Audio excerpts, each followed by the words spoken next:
Hello friends, मैं हूं सन्मय प्रकाश और आप देख रहे हैं यूट्यूब चैनल सरकारी जॉब न्यूज़। कई इंपॉर्टेंट टॉपिक है इस पूरे वीडियो में और उसमें सबसे ज़्यादा खास है कोविड-19 का नया वेरिएंट, जिसके खतरे से पूरी दुनिया में सख्ती बढ़ गई है।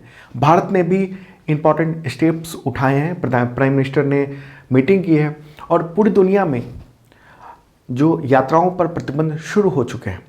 तो इसके बारे में डिटेल में बात करेंगे कि क्या इफ़ेक्ट आने वाले वक्त में देखने को मिलेगा, क्योंकि जो पिछला वेरिएंट था जिसने तबाही मचाई थी पूरी दुनिया में और इंडिया में भी, तो उससे 7 गुना तेज़ी से ये वेरिएंट फैल रहा है। तो इसके बारे में डिटेल में बात करते हैं। इसके अलावा और भी टॉपिक है, जैसे केंद्र सरकार ने एलन मस्क की कंपनी के काम पर रोक लगा दी है, जो कि सैटेलाइट के जरिए इंटरनेट सर्विस देती थी। तो क्या थी सर्विस, कैसे काम होता था, ये बात करेंगे। इंटरपोल के नए प्रेसिडेंट चुन लिए गए हैं, वो कौन है, किस आईपीएस को यानी इंडियन पुलिस सर्विस के अधिकारी को इंटरपोल के कार्यकारी कमेटी में चुना गया है, इंपॉर्टेंट बात है। इंडियन आर्मी और एयरफोर्स का संयुक्त रूप से सैन्य अभ्यास चल रहा है, दक्षिण शक्ति। तो कहाँ पर है और क्या क्या इंपॉर्टेंट चीज़ें उसमें हो रही हैं, उसके बारे में बात करेंगे। 22वीं एशियाई तीरंदाजी चैंपियनशिप हुई है, उसमें भारत ने गोल्ड मेडल पाया है। तो कौन है वो, इनके बारे में भी जानेंगे और क्या क्या मेडल इंडिया ने प्राप्त किए हैं इन सब पे। 2021 के महावीर चक्र, वीर चक्र और कीर्ति चक्र के बारे में बात करेंगे, क्योंकि प्रेसिडेंट रामनाथ कोविंद ने ये सब अवार्ड अलग अलग सैनिकों को दिए हैं। तो इम्पॉर्टेंट हो जाता है तमाम क्वेश्चन और सबसे इम्पॉर्टेंट है पहला क्वेश्चन, कोरोना वायरस का नया और सबसे खतरनाक वेरिएंट का नाम बताएं, जिसके डर से एक बार फिर पूरी दुनिया में सख्ती बढ़ गई है। इसका आंसर होगा ओमिक्रॉन। ये है आंसर। द हिंदू का न्यूज़ देख रहे हैं आप। कोविड-19 का नया वेरिएंट है। पहले इसका नाम, कोड नेम वो था B.1.1.529, लेकिन जब इसको वेरिएंट ऑफ कंसर्न घोषित किया गया WHO के द्वारा, मतलब कि ये खतरनाक है, तो उसके बाद इसका नाम अब ओमिक्रॉन रख दिया गया है WHO के द्वारा। तो ये एक इम्पॉर्टेंट बात है। ओके, वेरिएंट ऑफ कंसर्न मतलब खतरनाक, और इसके मद्देनज़र भारत ने अपनी तरफ से तैयारी शुरू कर दी है। ये न्यूज़ है, इसके बारे में आगे बताते हैं आपको। उससे पहले बताऊं कि ये वेरिएंट इतना खतरनाक क्यों है। दरअसल अभी हाल ही में क्या हुआ है कि दक्षिण अफ्रीका के 3 प्रांतों में, एक बार दक्षिण अफ्रीका भी ले चलते हैं, ये रहा वर्ल्ड मैप इंडिया और ये रहा दक्षिण अफ्रीका अफ्रीकी देश में। तो वहाँ के जो 3 प्रांत हैं, वहाँ पर जो 90% कोरोना के केस मिल रहे हैं, वो सब इसी वेरिएंट के हैं। और 15 दिन पहले सिर्फ 1% केस थे, अब 90% इसी वेरिएंट के मिल रहे हैं। क्योंकि अभी तक सबसे तेज़ी से फैलने वाला जो वेरिएंट था वो डेल्टा था, जिससे दुनिया में लहर आई थी। और अभी हम लोगों ने इसी साल अप्रैल से लेकर जुलाई तक बहुत ख़तरनाक स्थिति देखी थी इंडिया में। और आपको बता दूं कि ये वेरिएंट ऑफ कंसर्न है WHO के द्वारा घोषित, अलग अलग नाम से। तो इससे पहले ये डेल्टा था जिसने तबाही मचाई थी, और अब ओमिक्रॉन आ गया है। कई देशों में ये फैल चुका है। नवंबर 2021 में, यानी इसी महीने ये आया है। ओके, और ये अलग अलग देशों में इसके मामले देखने को मिल रहे हैं। और ये डेल्टा से, यानी ये जो वायरस था, डेल्टा वाला जो वेरिएंट था कोविड-19 के वायरस का, उससे 7 गुना तेज़ी से ये ओमिक्रॉन फैल रहा है और तेज़ी से म्यूटेट भी कर रहा है। और पकड़ में जब आया, उससे पहले ये 32 बार 32 टाइम्स म्यूटेशन हो चुका था इसका। और इसी को देखते हुए यूरोपीय यूनियन के सभी 27 देशों ने 7 अफ्रीकी देशों से उड़ान पर रोक लगा दी है। भारत ने क्या कदम उठाए हैं, न्यूज़ आप देख रहे हैं। नए वेरिएंट का कोई केस इंडिया में अभी तक नहीं मिला है, हो सकता है आने वाले वक्त में मिले। फिर भी इंडिया ने Singapore, Mauritius, Hong Kong, Botswana, Israel, दक्षिण अफ्रीका, इसके अलावा टोटल 12 देशों से, 12 देशों से जो यात्री आ रहे हैं उसकी गहन जांच हो रही है। और इस वेरिएंट पर चर्चा करने के लिए प्राइम मिनिस्टर नरेंद्र मोदी ने सैटरडे को, यानी 27 नवंबर को अफसरों की इमरजेंसी मीटिंग बुलाई। और उसमें उन्होंने कहा कि हम नए वेरिएंट को लेकर अभी से अलर्ट हो जाएं, बहुत ज़रूरी है। और ये भी कहा कि इंटरनेशनल जो यात्राएं हैं उस पर जो छूट देने की योजनाएं हैं कि फ्री हो जाए, क्योंकि हम लोग ये मान चुके थे कि अब कोविड-19 गया और लगता नहीं है कि अब उतना इफ़ेक्टिव रूप से आएगा। लोगों ने मास्क पहनना भी छोड़ दिया है, ख़ासतौर पे इंडिया में हम लोग देख रहे हैं। तो ऐसे में प्राइम मिनिस्टर ने कहा कि अंतर्राष्ट्रीय यात्राओं पर जो छूट दी गई है उसकी समीक्षा की जाए और इंडिया में कोविड-19 के प्रोटोकॉल को लेकर उस पर काम हो फिर से। ओके, और गंभीर इतना है ये वेरिएंट, उसका पता चलेगा आपको इस न्यूज़ से भी कि आईसीसी ने अफ्रीका के यानी अफ्रीका में जो जिम्बाब्वे है वहाँ पर महिला क्रिकेट वर्ल्ड कप का क्वालिफायर चल रहा था, तो उसको रद्द कर दिया है न्यू कोविड-19 वेरिएंट की वजह से। अब सवाल उठता है कि ये वेरिएंट जो है वो पहली बार कब मिला? तो 11 नवंबर को ये डिटेक्ट हुआ बोत्सवाना में, अफ्रीका में। उसके बाद फिर हांगकांग, इज़राइल, बेल्जियम और ख़ास तौर पे इस वक्त जब हम ये वीडियो बना रहे हैं उस वक्त दक्षिण अफ्रीका के बहुत सारे प्रांतों में, 3 प्रांतों में 90% जो केसेस मिल रहे हैं वो नए वेरिएंट के मिल रहे हैं। अब सवाल उठता है कि विशेषज्ञ इतने चिंतित क्यों हैं? तो देखिए क्या होता है कि वायरस जो है वो इंसान की कोशिकाओं में प्रवेश करने के लिए स्पाइक प्रोटीन का इस्तेमाल करते हैं, कोशिका के स्पाइक प्रोटीन का। वैक्सीन शरीर को इन स्पाइक को पहचानने और उसे बेअसर करने के लिए तैयार की जाती है। एक वैक्सीन है वो उस स्पाइक को पहचानता है कि कहाँ से ये एंट्री हो रही है। लेकिन ओमिक्रॉन जो वेरिएंट है ये वाला, इसके स्पाइक प्रोटीन में 32 वेरिएंट है। तो इससे वैज्ञानिक चिंतित हैं क्योंकि म्यूटेशन जो हो रहा है वायरस के वेरिएंट का वो शरीर की प्रतिरक्षा प्रणाली से बचकर अगले लहर का कारण बनता है ये। तो नए वेरिएंट का जोखिम कितना है? देखिए अभी तक बहुत ज़्यादा जानकारी नहीं है, कम ही जानकारी है और ये हो सकता है कि विदेशी यात्रियों के जरिए अलग अलग देशों में पहुंच जाए और वैज्ञानिक इस वायरस के जो वेरिएंट है उसका स्वभाव समझने की कोशिश में लगे हुए हैं। 1 सप्ताह लगेगा इसको समझने में पूरी तरह से। फिलहाल सख्ती बढ़ा दी गई है और वायरस के प्रति इम्यूनिटी की प्रतिक्रिया के बारे में कि ये वैक्सीन जो हम लोगों ने लिया हुआ है वो वैक्सीन कितना असरकारी है इस वेरिएंट पर, इसको भी प्रोसेस करने में, डेटा को समझने में कुछ हफ्ते लग सकते हैं। ओके, और नए वेरिएंट के खतरे को देखते हुए भारत सहित दुनिया भर के जो शेयर बाजार हैं उसमें गिरावट देखी गई है। तो ये न्यूज़ आप देख रहे हैं, global alarm, market sell off. तो ये स्थिति हो रही है। ओके, क्योंकि चिंता हो गई है कि आगे इकॉनमी में क्या हालत होंगे।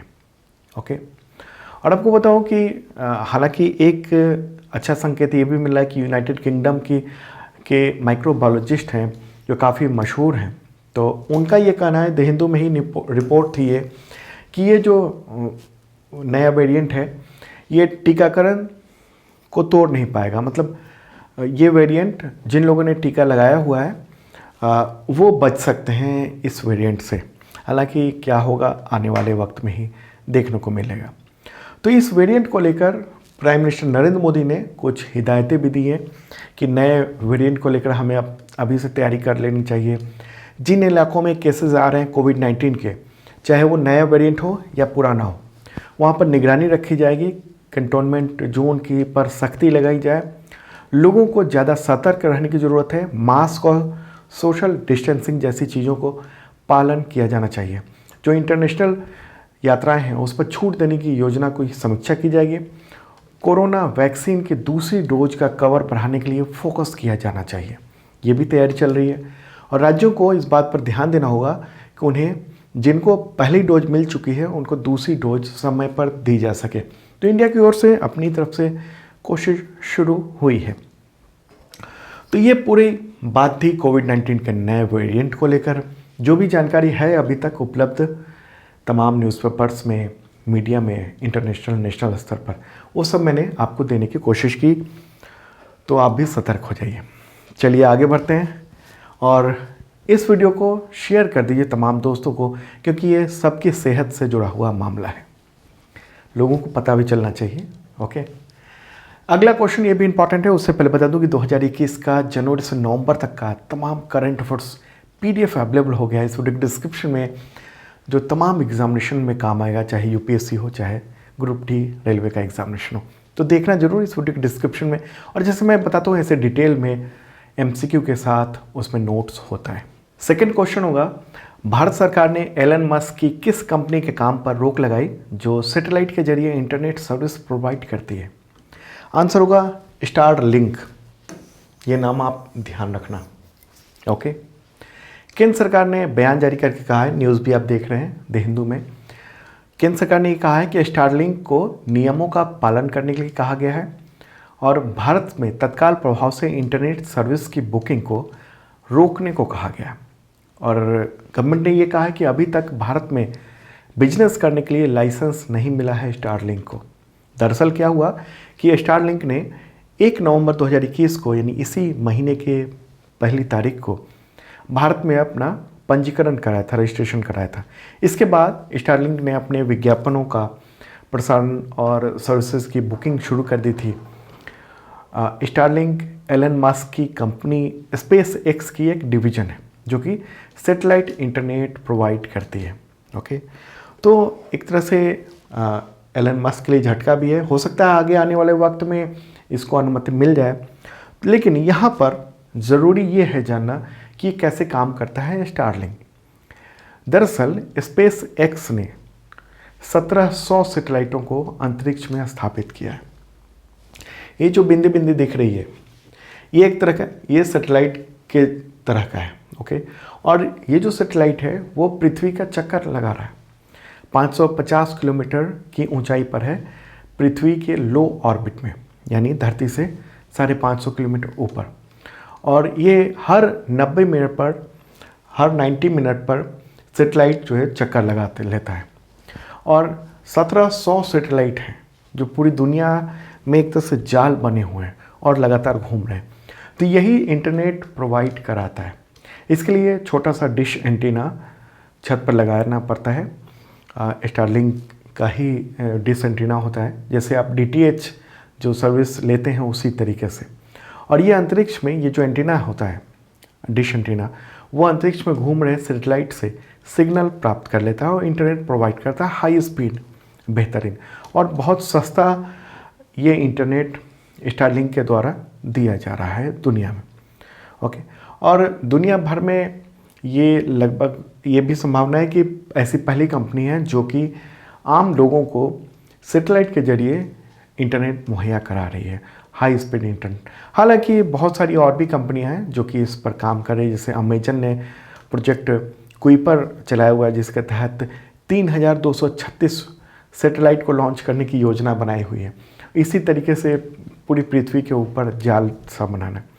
कनाडा की भी कंपनी है टेलीसैट, उसने भी ढेर सारे उपग्रह भेजने की योजना बनाई है। यूरोपीय संघ ने भी ऐसी ही योजना बनाई हुई है। चीन ने भी घोषणा की हुई है। तो ये स्थिति है। और हालांकि इतने बड़े पैमाने पर सैटेलाइट होने की वजह से अंतरिक्ष में कचरा होने की भी संभावना रहती है, खतरा रहता है। लेकिन फिर भी ये एक खास तरह की टेक्निक है, तकनीक है जिससे इंटरनेट प्रोवाइड कराया जाता है। और इंडिया में फ़िलहाल स्टारलिंक पर रोक लग गई है। बहुत सारे लोग इसका इंतज़ार भी कर रहे थे स्टारलिंक के सर्विस लेने का। चलिए आगे बढ़ते हैं। अगला क्वेश्चन ये भी इम्पॉर्टेंट है। इंटरपोल के नए प्रेसिडेंट कौन चुने गए? इंटरपोल के चीफ, आंसर होगा अहमद नसीर अल रईसी। फोटोग्राफ ये रहा और न्यूज़ भी। अहमद नसीर अल रईसी, इससे पहले कहाँ थे वो? तो यूएई के होम मिनिस्ट्री में इंस्पेक्टर जनरल के पद पर काम कर रहे थे रईसी।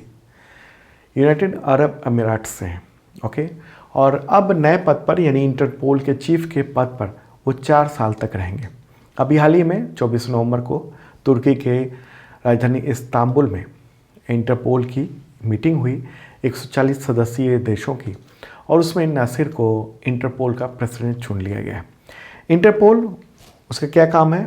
तो पूरी दुनिया में जो कानून व्यवस्था है, अंतर्राष्ट्रीय स्तर पर अगर कोई गतिविधि हो रही है क्राइम्स की, तो उस पर नज़र रखना, उस पर कार्रवाई करना इंटरपोल का काम है।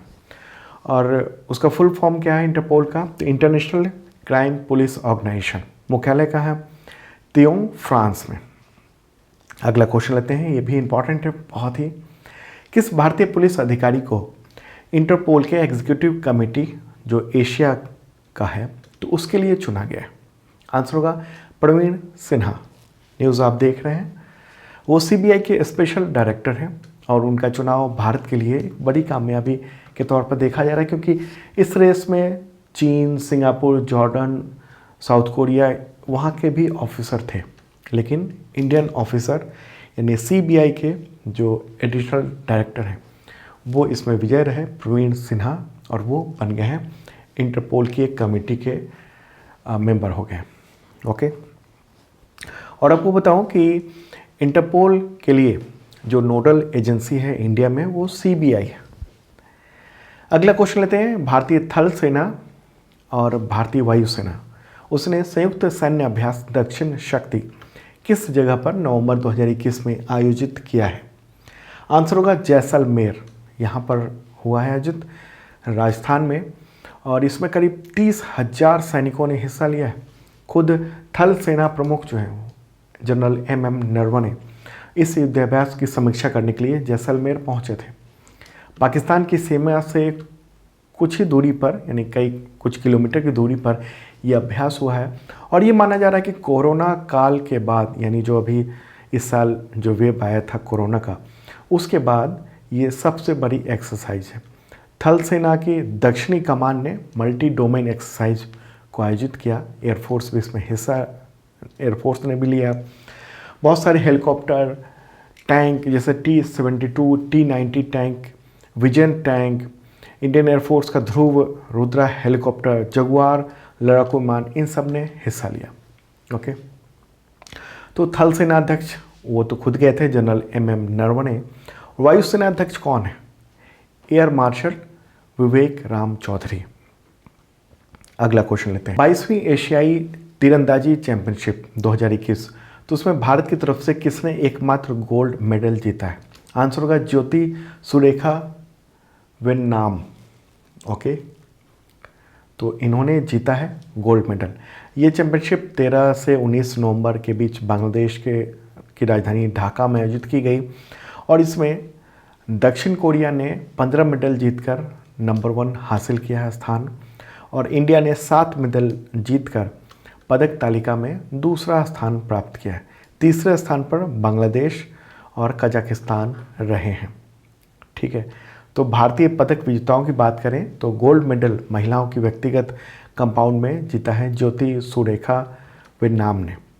सिल्वर मेडल की बात करें तो पुरुष टीम रिकर्व स्पर्धा में प्रवीण जाधव, कपिल और पार्थ सालुंखे उन्होंने जीता है।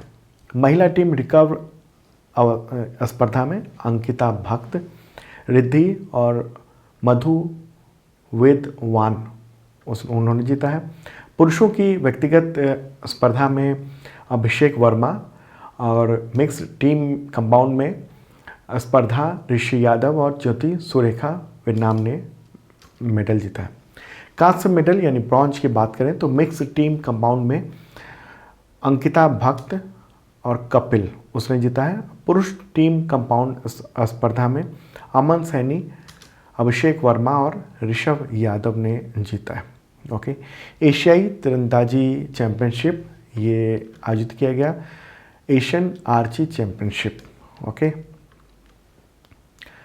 तो ये इंपॉर्टेंट बात है। चलिए आगे बढ़ते हैं, अगला क्वेश्चन लेते हैं। राष्ट्रपति रामनाथ कोविंद ने गलवान घाटी में चीनी सैनिकों के संघर्ष में शहीद हुए किस सैन्य अधिकारी को महावीर चक्र से सम्मानित किया अभी नवंबर में? आंसर होगा कर्नल संतोष बाबू। ओके, कर्नल संतोष बाबू की पत्नी बी संतोष और मां मंजुला ने ये पुरस्कार ग्रहण किया है। ये तस्वीर फोटोग्राफ भी आप देख रहे हैं, राष्ट्रपति रामनाथ कोविंद अवार्ड दे रहे हैं, और ये हैं दिवंगत यानी शहीद कर्नल संतोष बाबू। तो इनको असाधारण वीरता और शूरता या बलिदान के लिए ये अवार्ड दिया गया है। 16वीं बिहार रेजिमेंट के कर्नल थे संतोष बाबू। मरणोपरांत ये अवार्ड उनको दिया गया है, और कहाँ पर ये संघर्ष हुआ था? गलवान घाटी में। गलवान घाटी में एक बार ले चलता हूँ आपको। वहाँ पर इंडिया और चाइना के जो सैनिक थे उनके बीच में लाइन ऑफ एक्चुअल कंट्रोल के पास ये तनाव हुआ था, इसी जगह पर। और यहीं पर इस कॉर्नर पर यहाँ पर जो दिख रहा है, यहाँ पर झड़प हुई थी। उसी में इंडिया के कई जवान शहीद हुए थे और कई चीनी सैनिक इसमें मारे गए थे। चलिए आगे बढ़ते हैं, अगला क्वेश्चन लेते हैं। महावीर चक्र इनमें से किस वक्त दिए जाने वाला सम्मान है? इंपॉर्टेंट बात है, पिछले क्वेश्चन से रिलेटेड है। आंसर होगा युद्ध काल में ये दिए जाने वाला अवार्ड है और वीरता पुरस्कार में शामिल है। और अगर बात हो कि 2021 से पहले कब दिया गया था चक्र सीरीज के अवार्ड, तो 2001 में दिया गया था। 1999 के करगिल युद्ध के लिए 2001 में वीरगति प्राप्त जो सैनिक थे, इसके अलावा जो वीरता जिन्होंने दिखाई थी, उन सैनिकों को चक्र सीरीज के अवार्ड दिए गए थे। ओके, और उसके बाद अब 2021 में दिया गया है 2020 की घटना को लेकर। मतलब ये हुआ कि भारत ने ये माना है कि लद्दाख में चीन के साथ जो गतिरोध हुआ वो युद्ध की तरह था। ओके, इम्पॉर्टेंट बात ये है। और चक्र सीरीज के कई और अवार्ड होते हैं, जैसे परमवीर चक्र जो कि सर्वोच्च अवार्ड होता है शूरता के लिए, वीरता के लिए। उसके बाद होता है महावीर चक्र, फिर वीर चक्र और फिर कीर्ति चक्र होता है। चलिए आगे बढ़ते हैं, अगला क्वेश्चन लेते हैं। राष्ट्रपति रामनाथ कोविंद ने वर्ष 2021 में वीर चक्र से किन्हें सम्मानित किया? कौन कौन लोग हैं? तो आंसर ये आप देख रहे हैं, 6 लोग टोटल हैं। ओके, कौन कौन? तो ग्रुप कैप्टन अभिनंदन वर्धमान दूसरे व्यक्ति हैं। 16वीं बिहार रेजिमेंट के नायब सूबेदार नदुराम सोरेन, उनको मरणोपरांत दिया गया है। 81 फील्ड के हवलदार पिलानी को दिया गया। 3 मीडियम के हवलदार तेजेंद्र सिंह को, 16 बिहार के नायक दीपक सिंह को मरणोपरांत, 3 पंजाब के सिपाही गुरतेज सिंह को मरणोपरांत ये अवार्ड दिया गया है। कौन सा? तो वीर चक्र हुआ ये। ओके, और बात कर लें ग्रुप कैप्टन। देखिए, एक तो ग्रुप कैप्टन है, इनको जो अवार्ड मिला है ये पाकिस्तान में ये पहुँचे थे अपना लड़ाकू विमान लेकर, और बाकी ये सब आर्मी से हैं, इन सबको मिला है। तो इन सबको मिला है, यानी जो 2 से 6 तक के लिस्ट है, इनको मिला है चीन से जो तनाव हुआ था उसको लेकर। तो ग्रुप कैप्टन अभिनंदन को अवार्ड दिया गया है, राष्ट्रपति दे रहे हैं, राष्ट्रपति रामनाथ कोविंद ये अवार्ड। तो किस उपलब्धि के लिए दिया गया है? देखिए, अभिनंदन जो है अभी तो ग्रुप कैप्टन है, लेकिन उस वक्त जब उन्होंने 27 फरवरी 2019 को पाकिस्तानी F-16 विमान को मार गिराया था, जिसके लिए ये सम्मान दिया गया है। हालांकि मारते समय जो पाकिस्तानी मिसाइल थी उसके चपेट में आ गया था इनका विमान और उनको वहीं उतरना पड़ा था पाकिस्तान में। बाद में वो दृढ़तापूर्वक रहे और फिर इंडिया उनको सौंपा गया था। अगला क्वेश्चन लेते हैं। राष्ट्रपति रामनाथ कोविंद ने वर्ष 2021 में किन्हें शौर्य चक्र से सम्मानित किया? तो आंसर आपके सामने है, 5 हैं टोटल। कौन कौन? 6 असम राइफल्स के राइफलमैन प्रणब ज्योति दास, 4 पैरा के पैराट्रूपर सोनम तेसरिंग तमांग, मेजर विभूति शंकर ढौंडियाल, नायब सूबेदार सोमबीर और मेजर महेश कुमार भोरे। ठीक है, आगे बढ़ते हैं। अगला क्वेश्चन है, किस देश की नौसेना ने हाइपरसोनिक क्रूज मिसाइल जिरकॉन उसका परीक्षण किया है, सफल परीक्षण? आंसर होगा रूस, रसिया ने किया है। स्पीड कितनी है? 6200 kilometre per hour. Hypersonic missile जो होती है वो मैक 5 या फिर इससे अधिक स्पीड से चलती है, मतलब कि साउंड की स्पीड से 5 गुना ज़्यादा, इतनी स्पीड से। और इस स्पीड से मिसाइल जो भी जा रही है उसको वर्तमान में जो अभी जो टेक्नोलॉजी है उसके तहत इसको रोका नहीं जा सकता है, एक बार अगर इस मिसाइल को लॉन्च कर दिया गया तो। और आपको बता दूं कि रूस जो है वो बड़े पैमाने पर इसका प्रोडक्शन शुरू कर चुका है। रूस, मेल टुडे, ये ब्रिटेन का अखबार है, उसने ये बताया है। ओके, और रूसी नौसेना ने फ्रिगेट एडमिरल गोर्शकोव युद्धपोत से ये परीक्षण किया है इसका। ओके, तो अब पूरी दुनिया में पहले चीन ने किया हाइपरसोनिक मिसाइल का परीक्षण और अब हम लोग देख रहे हैं कि रूस कर रहा है और रूस मास प्रोडक्शन भी कर रहा है इस मिसाइल का। अगला क्वेश्चन लेते हैं। मशहूर गायिका, महिला गायिका गुरमीत बावा, उनका निधन हो गया 21 नवंबर 2021 को। तो किस राज्य से थी? आंसर होगा पंजाब। पंजाबी फोक सिंगर थी, लंबे समय से बीमार चल रही थी। 20 नवंबर को एक अस्पताल में एडमिट कराया गया था, बाद में फिर उनका निधन हो गया। पंजाब के मुख्यमंत्री हैं चरणजीत सिंह चन्नी, तो उन्होंने दुख जताया है और इनके बारे में काफ़ी कुछ बातें कही हैं। ये काफ़ी पॉपुलर थी। फोटोग्राफ आप देख रहे हैं, ओके। इनका जन्म हुआ था 18 फरवरी 1944 को। पंजाब के लोकगीत जुगनी गाकर वो पूरे देश में लोकप्रिय हो गए थे और नेशनल टेलीविज़न चैनल पर दिखने वाली पहली पंजाबी महिला गायिका के तौर पर भी इनको जाना जाता है। चलिए आगे बढ़ते हैं और अगला क्वेश्चन लेते हैं। किस देश के 8,000 से ज़्यादा संगीतकारों ने 5 मिनट से अधिक समय तक एक साथ एक सुर में म्यूजिकल इंस्ट्रूमेंट बजाकर दुनिया का सबसे बड़ा ऑर्केस्ट्रा होने का रिकॉर्ड बना लिया है? आंसर होगा वेनेजुएला। न्यूज़ भी आप देख रहे हैं। ये आयोजन वेनेजुएला मिलिट्री एकेडमी में नवंबर 2021 यानी अभी आयोजित हुआ है। तो दी हिंदू में न्यूज़ मैंने देखा तो मैंने सोचा कि ये भी एक क्वेश्चन हो सकता है अगर दी हिंदू ने इसको प्रमुखता से लिया है तो। ये रिकॉर्ड जो है वो युवा और बच्चों के ऑर्केस्ट्रा द्वारा शुरू किया गया था और एक साथ आप फोटोग्राफ भी देख रहे हैं। 8,000 लोग, उसमें बच्चे भी हैं, बुजुर्ग भी हैं, युवा भी हैं, महिला पुरुष सब मिलकर एक ही धुन में वो बजा रहे हैं। तो वेनेजुएला की बात हो रही है तो मैप में देख लेते हैं। तो साउथ अमेरिका में यहाँ पर रहा वेनेजुएला, ओके। ये साउथ अमेरिका है और उधर नॉर्थ अमेरिका है, उधर यूएसए, कनाडा, मैक्सिको, ये सब देश हैं उस तरफ। और इस तरफ में हम लोग देखेंगे वेनेजुएला है, इधर ब्राज़ील है, पेरू है, अलग अलग देश हैं, ओके। दक्षिणी अमेरिकी देश है। राजधानी क्या है? कराकास। मुद्रा क्या है? Venezuelan Bolivar. राष्ट्रपति कौन है? Nicolas Maduro. आगे बढ़ते हैं, अगला क्वेश्चन लेते हैं। किस राज्य सरकार ने देश का पहला साइबर तहसील बनाने के प्रस्ताव को मंजूरी दी है? आंसर होगा मध्य प्रदेश। मध्य प्रदेश सरकार ने ये ऐलान किया है। न्यूज़ आप देख लीजिए, हिंदुस्तान टाइम्स में वहाँ के मंत्री ने ये ऐलान किया। साइबर तहसील का मतलब हुआ यहाँ पर सारा काम जो है वो ऑनलाइन होगा, साइबर के माध्यम से, और ज़मीन के म्यूटेशन की प्रक्रिया वगैरह वो सब आसान हो जाएगी, सब कुछ ऑनलाइन ही होगा, ऐसी तैयारी चल रही है।